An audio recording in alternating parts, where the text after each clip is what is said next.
1998 Honda Civic LX. Canadian domestic market. This is my personal car. Yay.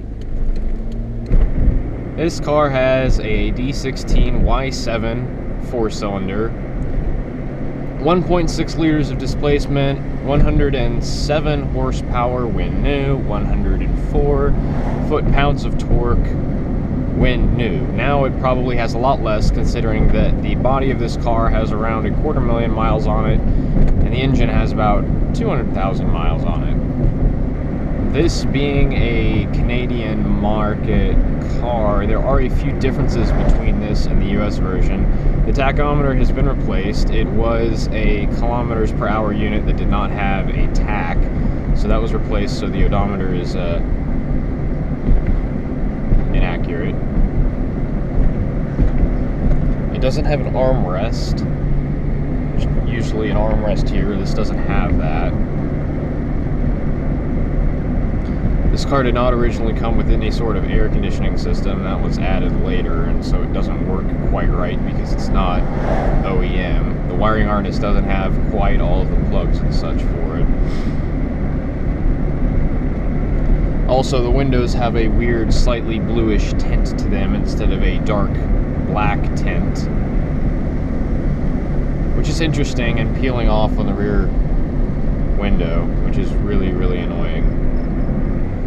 This generation of Civic lasted until 2000, though there was a weird facelift for the 2000 model year that resulted in slightly different headlights and a slightly different dashboard.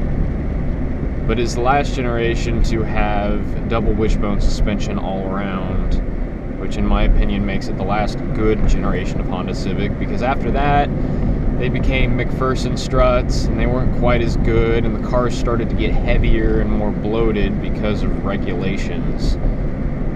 Just kind of killed the light tossability of the cars. What I find most interesting about the Honda Civic is that this is very much an economy car. I've got manual windows, I've got manual mirrors, manual transmission, which I love. Power steering though, that's nice. Manual locks.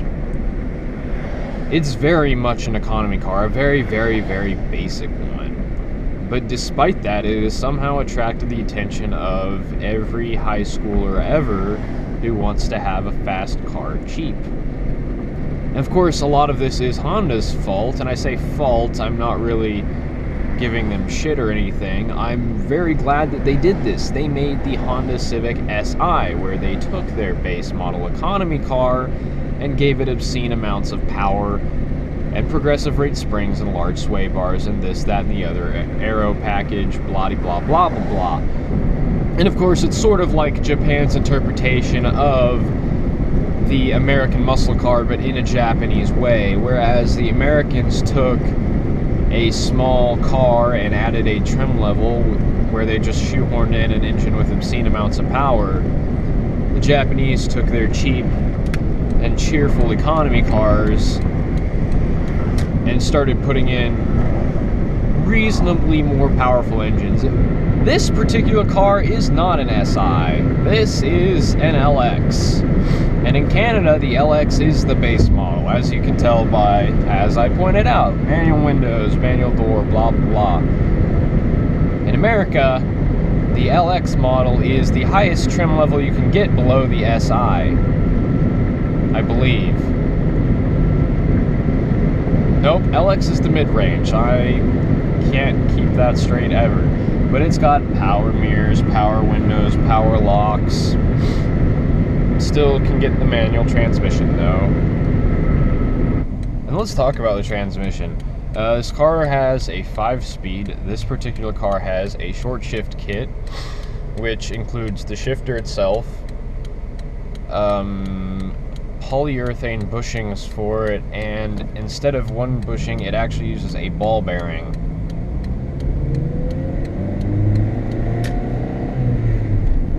The result of this is incredibly short, notchy shifts.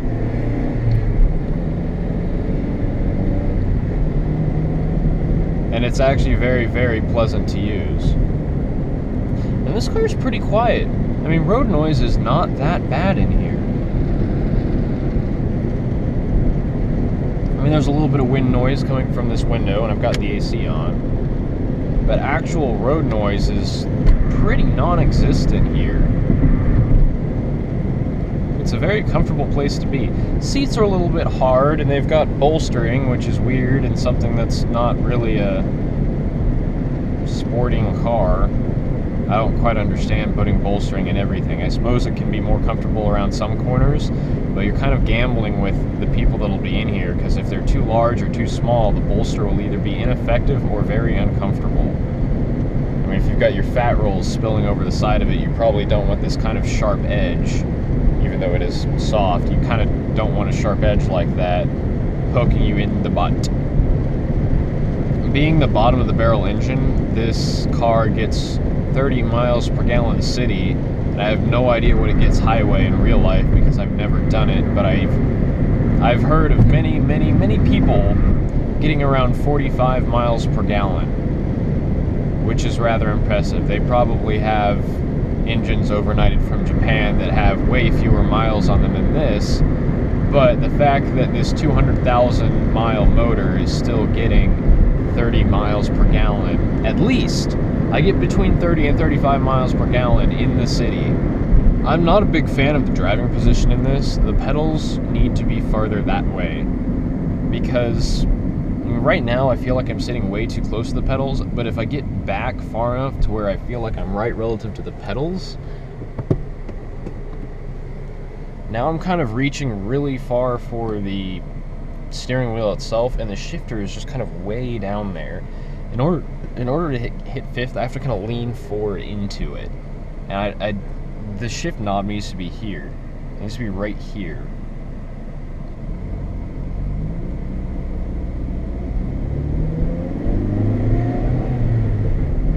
Clutch feels nice.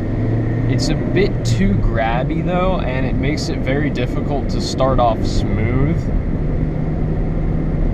Though I appear to be the only person with that problem, and I've had two of these cars and they've both had the strangely grabby clutch. No other car I've driven is like that. It's very bizarre. If you don't balance the clutch just right, you get pain. Lots of pain and regret and embarrassment. As far as handling actually goes, this car has no front or rear sway bars. It does have the double wishbone suspension all around, but no front or rear sway bars, no progressive springs, nothing really performance about it. And it's really body rolly. I mean, really. This thing gets almost to scary levels of roll around corners. And it's not fast either. That was about it. This car takes about 11 seconds to get to 60, but because it is a manual, it feels a lot quicker than that most of the time. A sprint to 60 takes forever, but while you're going there, as long as you're not looking at the speedometer, you feel like you're going much faster than you actually are. You perceive yourself as accelerating or just traveling in general. Seating position also has a lot to do with this. The lower you are to the ground, the faster it seems like things are coming.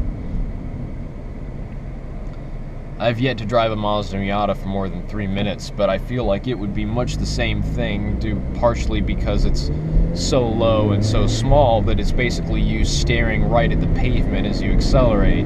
Even though it takes 11 seconds, you're sitting here watching the asphalt coming at you and you just don't care. You feel like you've reached hyperspeed, you're about to go plaid.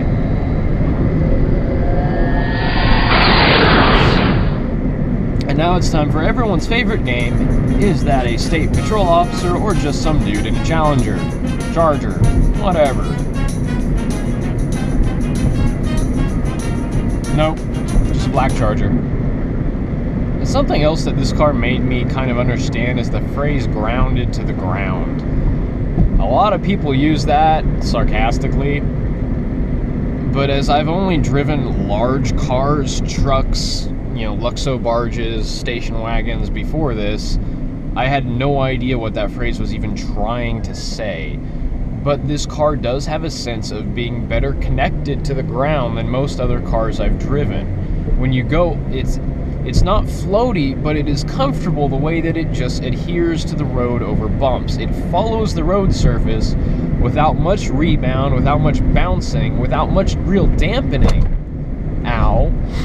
But the way that it sticks through dips and curves in the road is actually quite reassuring, because it feels like the car is doing exactly what the road surface is. All in all, this is a great car for fuel economy. It's pretty fun. You're not going to get too bored driving this daily on your commute, even though it is incredibly down on power. It is a really great way to be able to enjoy a car that doesn't have much performance, but is an incredibly reliable and cheap to run option. I honestly love this little thing, and I would keep it forever.